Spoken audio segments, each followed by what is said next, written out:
Hi, it's me, Steph again. How are you? This is chapter 31, chapter in Playtime Land.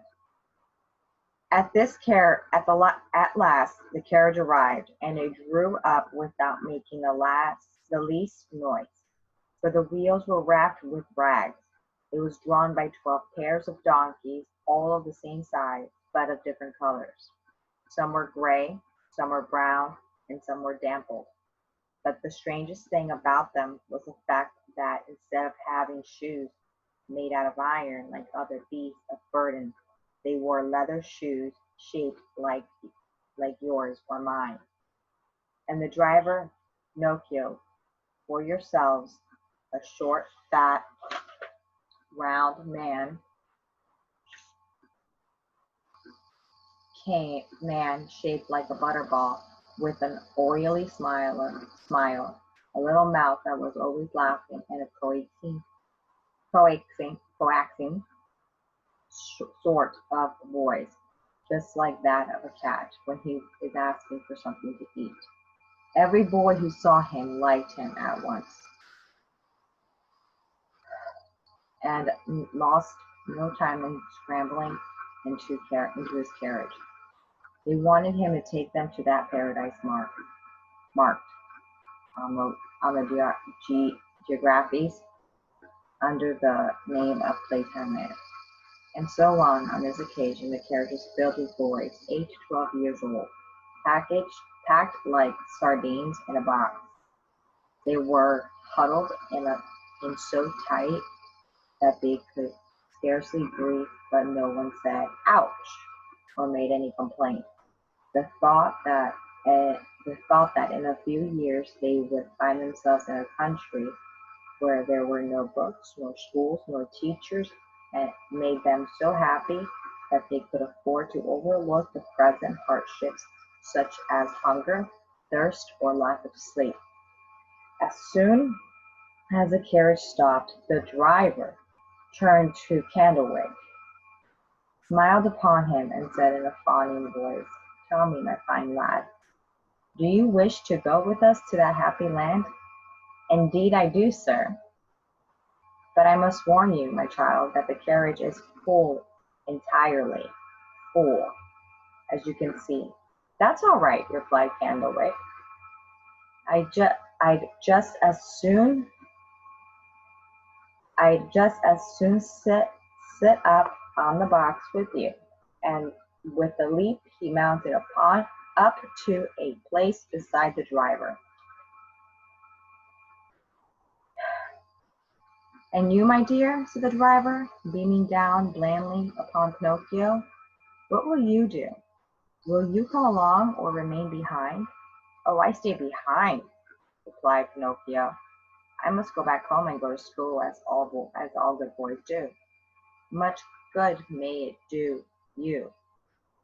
"Listen to me, Pinocchio," said Candlewick. "Better come with us and we will have a fine time." "No, no, no. Come with us and we will have a fine time," shouted out all the other boys. "But if I go with you, what will the good fairy say?" said the puppet, who began to feel as if he were pulled along by the sleeve. "Do not get such gloomy notions into your head.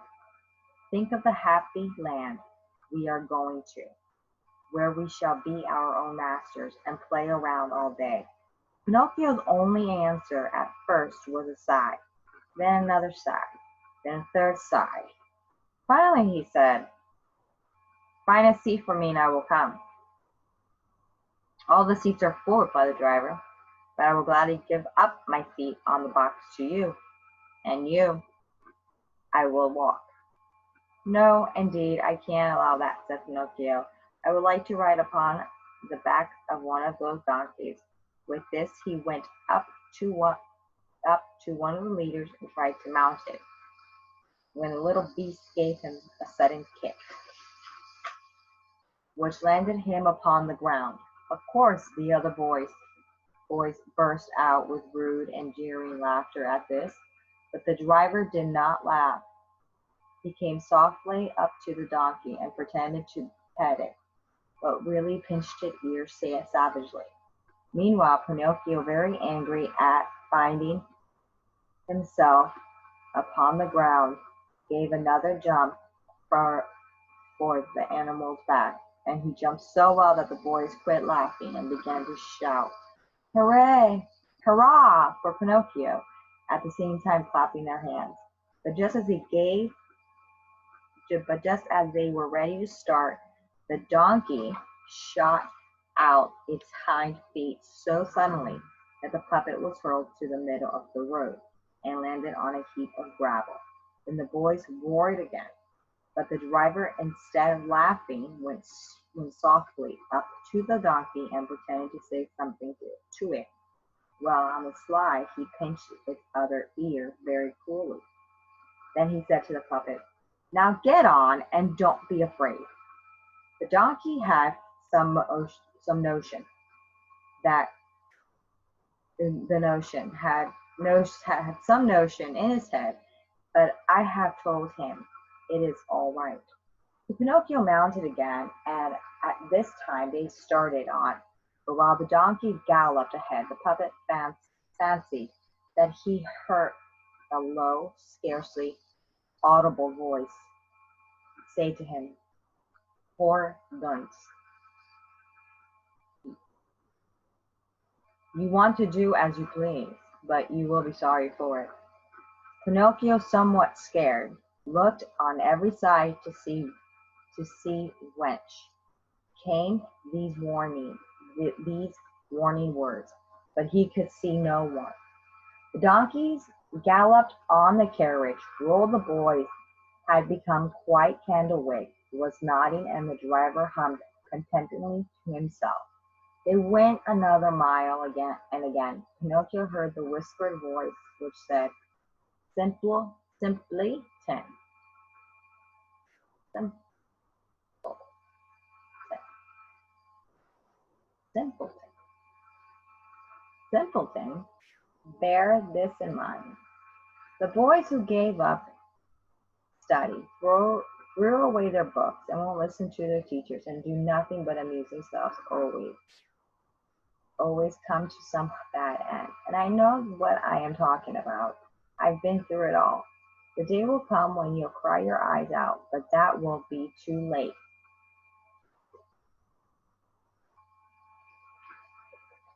At this faint words, the puppet was more alarmed than ever. He jumped off the donkey's back and started to pat it upon the nose. Imagine his surprise when he found it the letter steed in tears, and he was crying just like a boy. "I say, Mr. Driver," called Pinocchio, "do you know something strange? This donkey is crying."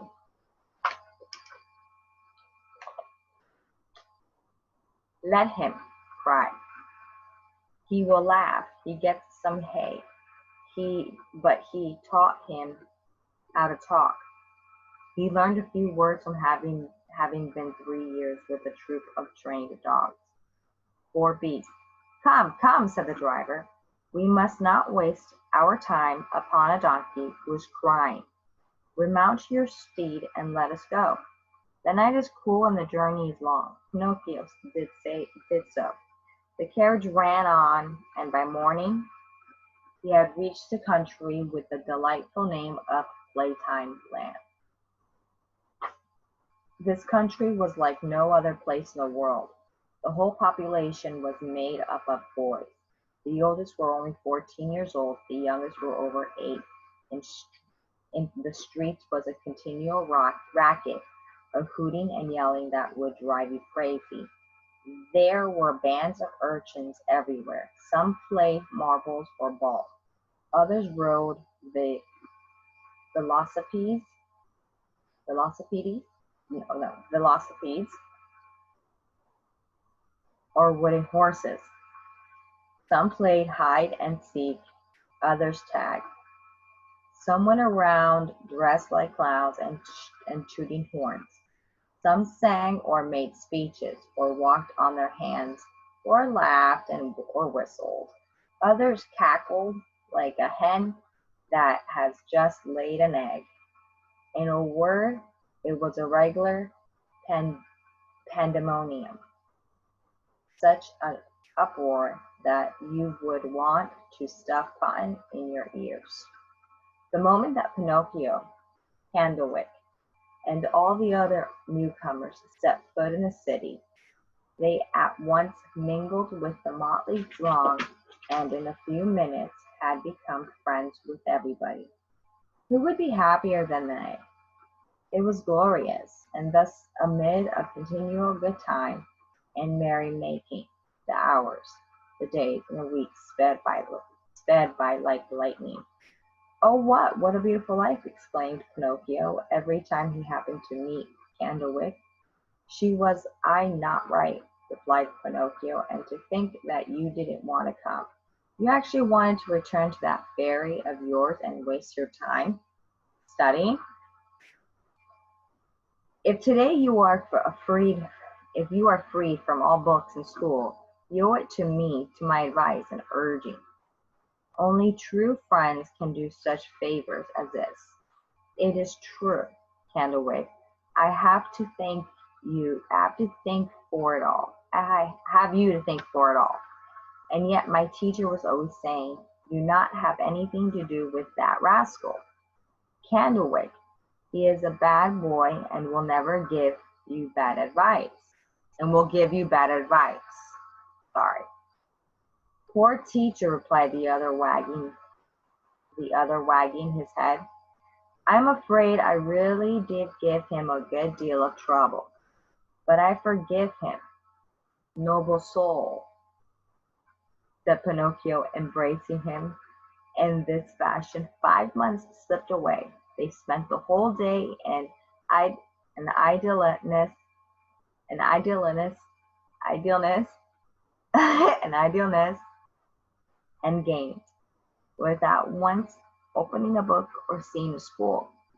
Then came morning when Pinocchio awoke to a very disagreeable surprise, which indeed put him in an unhappy frame of mind.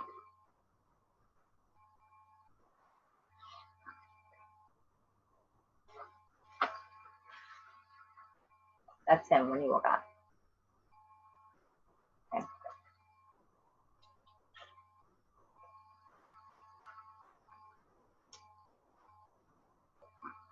So, the end.